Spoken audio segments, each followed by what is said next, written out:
So here is an overall SPI master communication flowchart.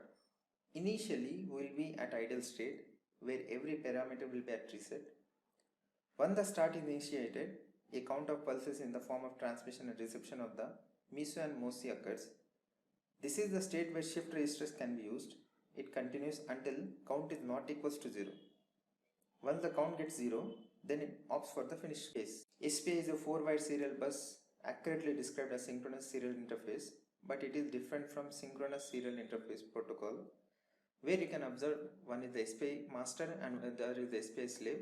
S clock refers to serial clock, where the clock signal is going to get synchronized with the slave. On the other hand, we got MOSI, multiple output single input, followed by multiple input single output, that is getting signal towards from the slave to the master, and SS bar, which is nothing but a slave select bar, which is active low. There are two types of multiple slave configurations. One could be a master and an independent slave, and other could be a daisy chain where the different number of slaves getting interacted with a single master. Let's begin the communication. The data master configures the clock using a frequency supported by the slave devices. The master then selects the slave device with a logic level 0 on the select line. If a waiting period is required, then the master must wait for at least that period of time before issuing clock cycle. During each SPI clock cycle, a full duplex data transmission occurs. The master sends a bit on the MOSI line and the slave reads it, while the slave sends a bit on the MISO line and the master reads it. This sequence is maintained even when only one directional data transfer is intended. That occurs commonly at a range of around 1 to 70 MHz.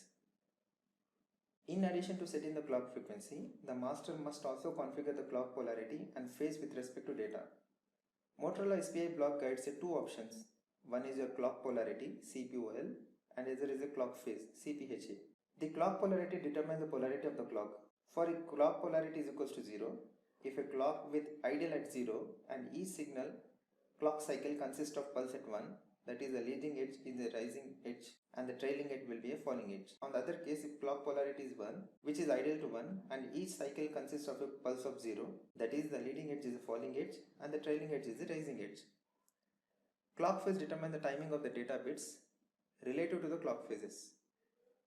For clock phase 0, the out changes the data on the trailing edge of the preceding clock cycle, while the in captures the data on the leading edge of the clock cycle.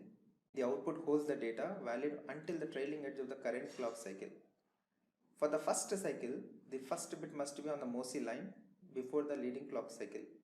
For clock phase 1, the out changes the data on the leading edge of the current clock cycle, while the in captures the data on the trailing edge of the clock cycle. The outside holds the data valid until the leading edge of the following clock cycle. The combination of polarity and phases are often referred as modes in SPI. You can observe there are 4 modes with respect to SPI. Mode 0, where the clock pole and phase are all zeros.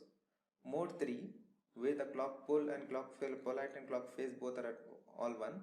And mode 1, 2, where clock polarity and clock phase are 0, 1 and 1, 0 respectively. In the independent slave configuration, there is an independent chip select line for each slave. This is the way SPI is normally used. The master asserts only one chip select at a time. Since the MISO pins of the slaves are connected together, they require a tri-state pins for high, low and high impedance states. Some products implement SPI in a daisy chain configuration, where the first slave output being connected to the second slave input and so on. The SPI port of each slave is designed to send out during the second group of the clock pulses on exact copy of that data is received. Now let's start designing SPI master.